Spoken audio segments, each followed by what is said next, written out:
ini maaf mengganggu waktunya sebentar. Ini kemarin terkait yang kemarin ini tentang janji yang sudah kita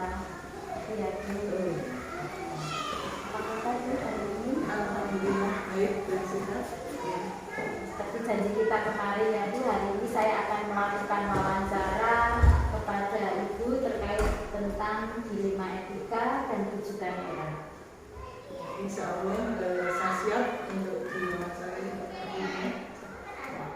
Selama ini bagaimana Ibu mengidentifikasi kasus-kasus yang merupakan dilema etika atau rujukan moral?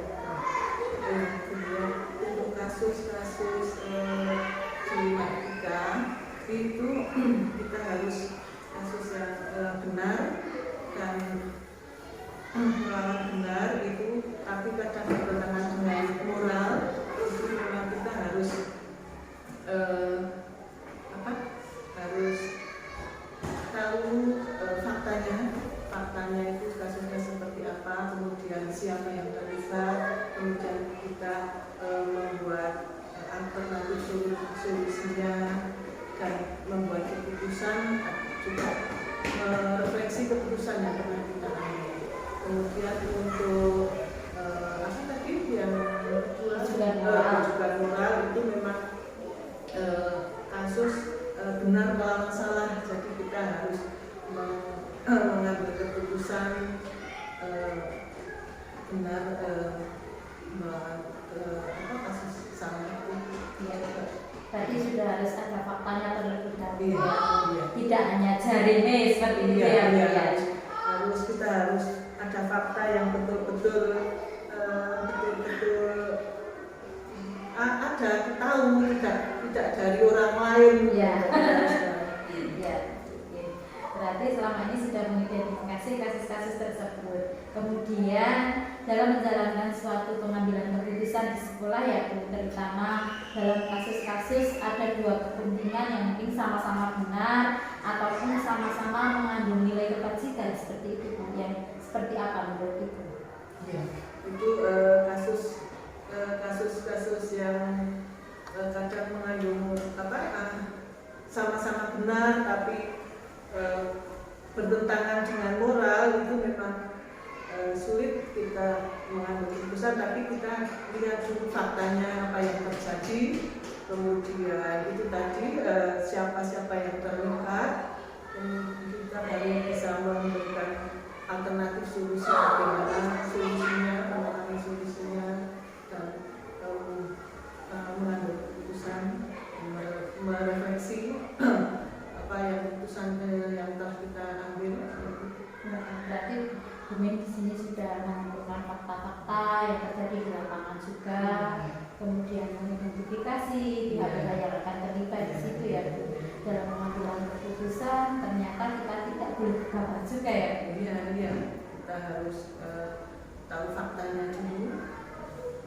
Kemudian juga dalam mengambil keputusan itu kita juga harus melibatkan pihak ketiga, misalnya kita harus bermusyawarah dengan guru senior, kalau mau itu ada guru senior minta pendapatnya, solusinya, atau dengan dewan guru atau dengan komite kalau memang itu memang diperlukan, orang tua juga bisa, dengan pengawas juga kita harus melibatkan agar keputusan yang kita ambil, solusi yang kita ambil itu yang berarti Bandungan juga sudah ada alternatif solusi ya kan ya. Sudah ada kekuatan yang ada di bumi dalam mengatasi suatu masalah yang ada di sekitar kita. Berarti ini sudah menjadi pikiran bagi saya ketika nanti ada sebuah kasus, saya juga tidak boleh gegabah, tentunya juga harus adanya suatu langkah-langkah juga. Nah di sini mungkin langkah-langkah seperti apa yang harus dilakukan pada saat penyelesaian kasus tersebut? Kita misalnya menghadapi kasus itu, yang pertama adalah kita harus tahu dulu faktanya, kasusnya itu seperti apa, kemudian siapa itu yang terlibat dalam kasus itu, kemudian kita harus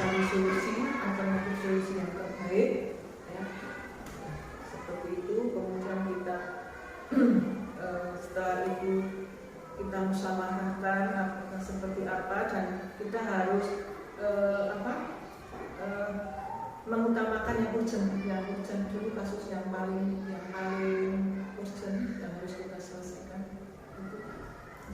Tadi sudah ada langkah-langkah yang akan dilakukan guru sendiri dalam menghadapi suatu kasus yang ada di pada sekolah kita, terutama nantinya yang ada di lingkungan masyarakat seperti itu ya. Solusi-solusi, kemudian adanya kolaborasi dengan rekan guru, bahkan tadi dikatakan ada dari pengawas juga bisa ya. Berarti selama ini dalam penilaian kasus itu ibu sudah menggunakan langkah-langkah yang prosedur yang tepat ya karena memang sebuah kasus itu kita tidak boleh langsung bisa menyelesaikan, namun untuk harus dibicarakan terlebih dahulu. Kemudian di sini akan melakukan dialog ya, dialog yang seperti apa menurut Bumin yang interaktif supaya kasus tersebut dapat diselesaikan. Dialog, kita melakukan dialog itu dengan pertama adalah dialog dengan yang bersangkutan, yang misalnya terjadi kasus tersebut, kita harus mencari faktanya dulu, kemudian kita dialogkan atau musyawarahkan dengan pihak lain, dengan guru seperti itu, bagaimana solusinya, alternatif seperti apa, misalnya terjadi kasus, itu baru kita mengambil suatu langkah keputusan. Nah, tentunya juga ada sebuah tantangan ya dalam pengambilan keputusan. Nah, menurut itu tantangan yang seperti apa? Dalam mengambil keputusan memang ada dilema kita, yaitu tantangan, yaitu karena pertama yaitu siapa yang terlibat itu, kemudian solusi seperti apa, kita mengambil hal-hal yang urgent, yang mendesak, kemudian juga bisa mengambil keputusan seperti apa solusi dan alternatif yang akan kita lakukan. Itu sudah ada tantangan tersendiri ya, Bu? Ya. Nah, dalam pengambilan suatu keputusan itu, apakah Bumin langsung menyelesaikan masalah atau jadwal khusus untuk menyelesaikan masalah seperti itu, Bu? Untuk masalah itu tidak ada jadwal khusus punya, karena kita tidak tahu masalah itu akan terjadi kapan atau bagaimana. Jadi secara apa ya, kita itu membuat kejadian itu terjadi, apakah itu kejadian permasalahan yang ringan harus diselesaikan saat itu, kita harus selesaikan, atau memang permasalahan itu harus kita musyawarahkan dengan guru lainnya, atau dengan orang tua, atau dengan wali murid, atau dengan pengawas, baru kita bisa mengambil solusi yang terbaik, mengambil keputusan yang terbaik seperti itu. Dan sudah ada kolaborasi di sini ya, karena dalam pengambilan keputusan tidak boleh harus tergesa-gesa, juga ada suatu musyawarah terlebih dahulu dengan rekan guru, dengan masyarakat juga. Nah, tentunya setiap permasalahan yang ada selalu ada sebuah pembelajaran ya di sini. Nah, yang dipetik dari sebuah permasalahan itu tentunya dari Bu Musmina sendiri dalam suatu pengambilan keputusan dilema etika ini ada pembelajaran. Nah, di situ pembelajaran apa yang ada di dalam pengambilan sebuah keputusan? Menurut saya itu pembelajaran dilema etika sebuah keputusan itu yang pertama kita mengambil keputusan itu dilemanya dalam pembelajaran dalam mengambil keputusan itu memang kita harus pertama mempertimbangkan fakta yang ada, kita tidak boleh berusaha tergesa-gesa mengambil keputusan, harus mempertimbangkan siapa yang terlibat, harus dimusyawarahkan dengan pihak lain seperti tadi komite guru atau pengawas. Kemudian juga ini adalah baru kita bisa membuat keputusan. Setelah kita membuat keputusan itu memang keputusan itu kadang tidak bisa memuaskan semua orang ya, pasti ada yang merasa tidak terpuaskan ya. Padahal harus keputusan itu harus sudah diambil, harus dilaksanakan ya, itu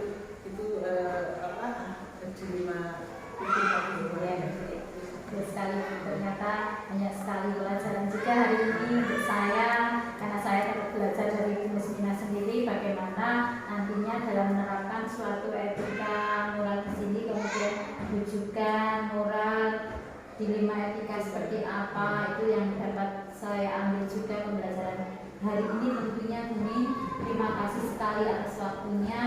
Semoga nantinya saya dapat melaksanakan sebagai pemimpin, saya dapat melaksanakan apa yang sudah Bumi sampaikan tadi. Sama-sama, terima kasih, semoga sukses Bumi ya, selamat. Terima kasih Bumi atas waktunya. Mohon izin sebentar untuk melanjutkan pembelajaran. Oh iya, monggo ya, sama-sama monggo.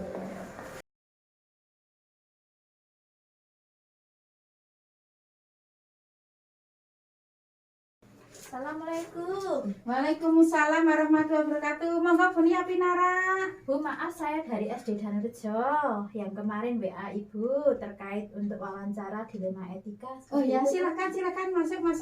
Ya. Iya. Gimana apa yang bisa saya bantu? Oh ya Bu, bagaimana kabar Ibu hari ini? Alhamdulillah sehat. Bagaimana keluarga Buni? Alhamdulillah sehat juga. Alhamdulillah. Oh ya Bu, ini mau tanya tentang identifikasi kasus-kasus yang ada di SD Karangtejo ini yang merupakan dilema etika Bu. Begini, untuk dilema etika itu untuk SD Karangtejo mesti saja itu ada kedua belah pihak yang tidak ada bertentangan, kita harus mensolusikan di antara kedua belah itu, kita menyamakan persepsi biar solusi itu kita terjaga dengan baik. Seperti itu ya Bu. Ternyata di sini ada identifikasi kasus-kasus yang merupakan dilema etika juga. Ternyata tidak hanya di sekolah kami, namun di SD Panjenengan juga ada seperti itu ya Bu. Iya betul, karena juga sekolah masing-masing itu berbeda-beda punya permasalahan, jadi kita selalu memecahkan masalah dengan cara musyawarah. Ya. Sekarang untuk mengidentifikasi itu ternyata menjalankan sebuah keputusan di sekolah itu, terutama kasus-kasus yang benar-benar ada kepentingan yang benar dan benar salah, yang seperti apa Bu menurut Panjenengan sendiri? Tentu saja kita mengambil keputusan sebagai kepala sekolah itu dengan ada kedua belah pihak, ada yang betul dan ada yang salah, namun kita selalu bisa mampu mengambil keputusan yang tepat bagi kedua belah pihak itu dengan cara kekeluargaan dan musyawarah. Oh, jadi selama ini ternyata kasus-kasus tersebut sudah ada solusi permasalahannya, kemudian solusinya bagaimana cara Bu Margiwati sendiri menghadapi kasus-kasus seperti itu ya Bu? Iya betul, karena juga di SD Karangtejo itu mesti saja ada permasalahan, itu selalu di mana-mana juga ada selalu permasalahan. Ya, seperti itu. Nah, sekarang berarti tidak hanya dari diri Panjenengan sendiri yang mendapatkan solusi seperti itu, namun dengan adanya musyawarah juga ya Bu?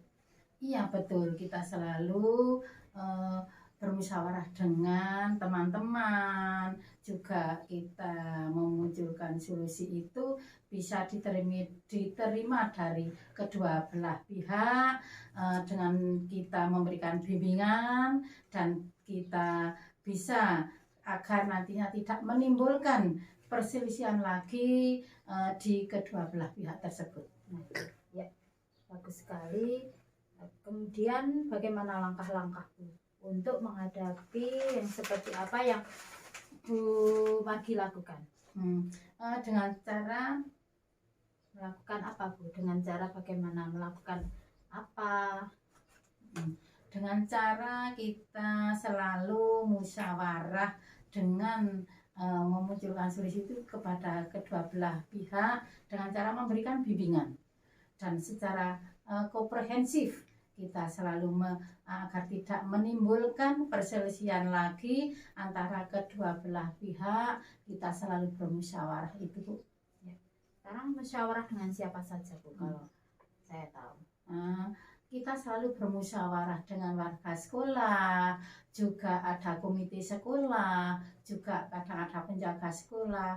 Kita selalu ada musyawarah untuk selalu dengan cara kita musyawarah tersebut akan menjadi solusi, itu akan kita hadapi bersama-sama dan tidak akan menjadi nantinya akan menjadi yang perselisihan itu timbul kembali dan kita selalu memecahkan masalah pada hari itu juga.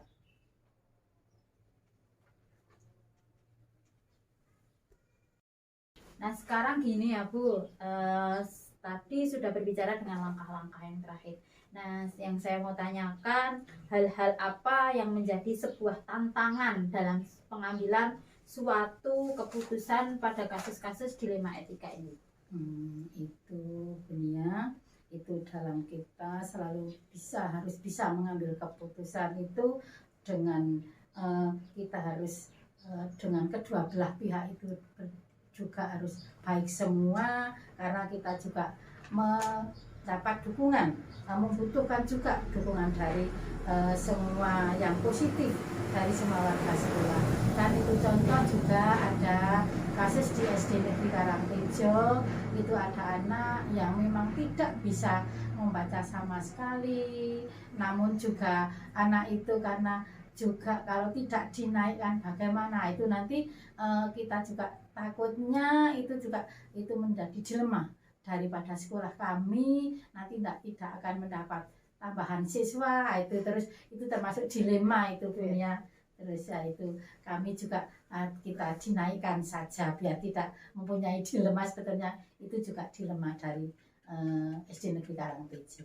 Ya, memang itu sebuah kasus yang benar-benar nyata ya Budi. Tidak hanya mungkin di SD Panjenengan tapi juga di SD saya sama juga. Karena memang kita sendiri adanya dilema ini ternyata itu menjadi sebuah momok bagi kita sendiri. Karena apa? Memang itu real benar-benar nyata, tapi dan dampaknya itu sangat signifikan terhadap perkembangan sekolah kita juga Bu, seperti itu.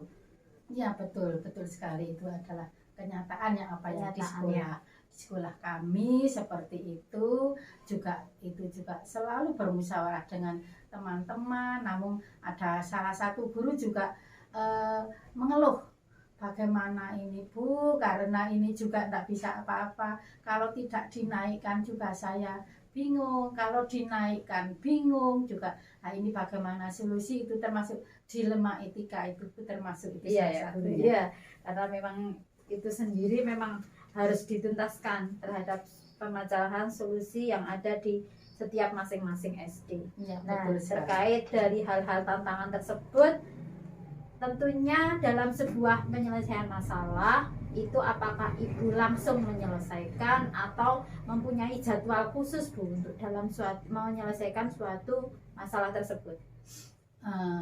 Kami selaku kepala sekolah itu saja, kalau ada masalah selalu diselesaikan hari itu juga. Karena apa? Karena nanti kalau berlarut-larut nantinya akan menjadi tantangan juga, dan nanti kan akan menimbulkan hal yang baru. Jadi pada hari itu juga bisa terselesaikan, kita musyawarah bersama-sama, jadi kita akan mempunyai dan mengambil keputusan solusi bersama-sama dengan cara bermusyawarah. Itu Bu.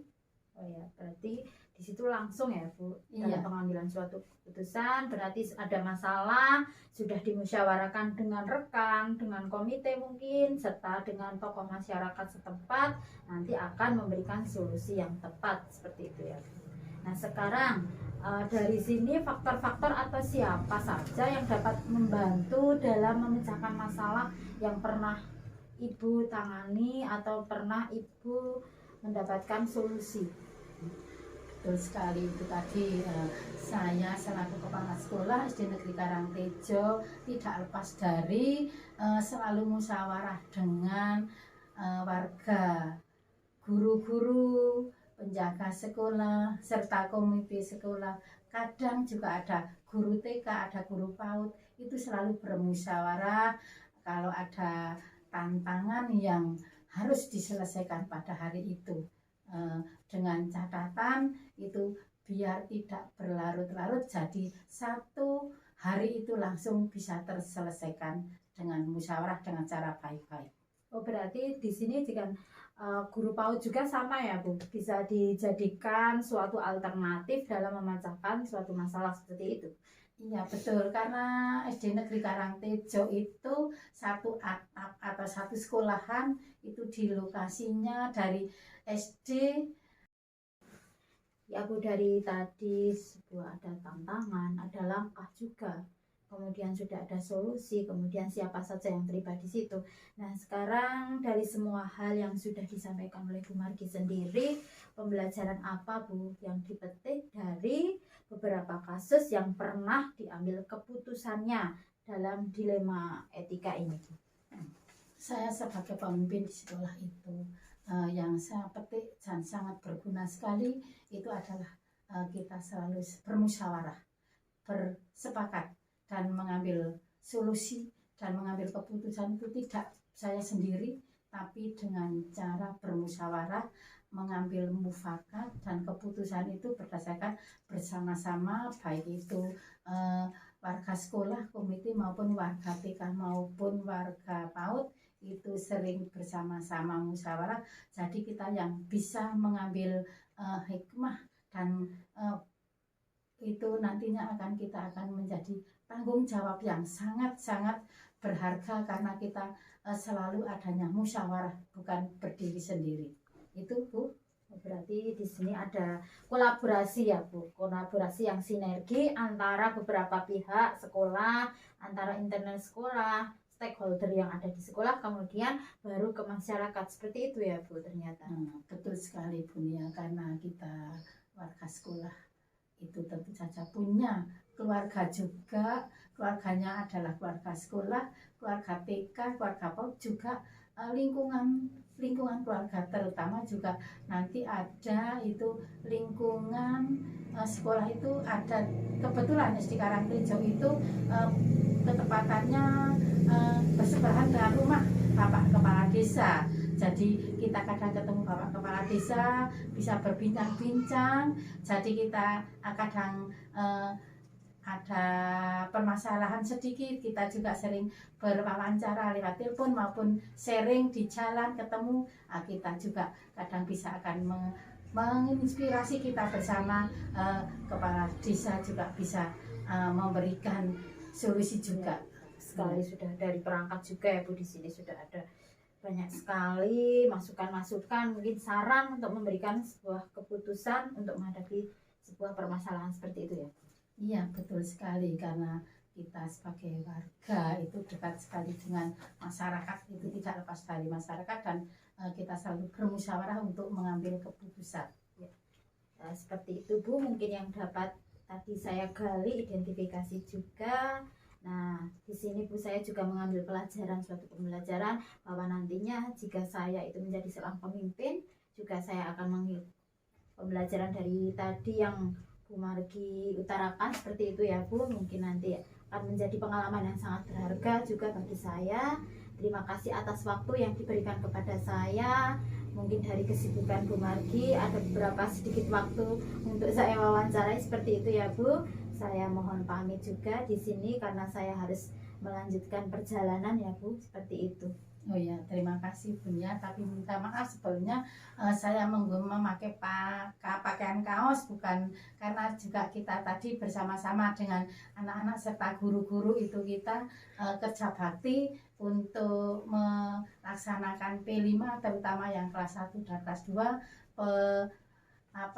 pemanfaatan sampah. Nah itu tadi juga seperti itu, pakaian bersama-sama seragam. Jadi maaf saya juga berpakaian olahraga, dan saya terima kasih sekali Bunia sudah menyampaikan seperti itu, dan semoga saja nanti perjalanan dari SD Karangtejo menuju ke tempat yang akan dijual, semoga dalam perjalanan diberi keselamatan Bunia. Ya, terima kasih Bu. Saya mohon pamit, mohon izin untuk melanjutkan perjalanan. Ya, Monggo Bu. silakan ya. Hati-hati. Ya.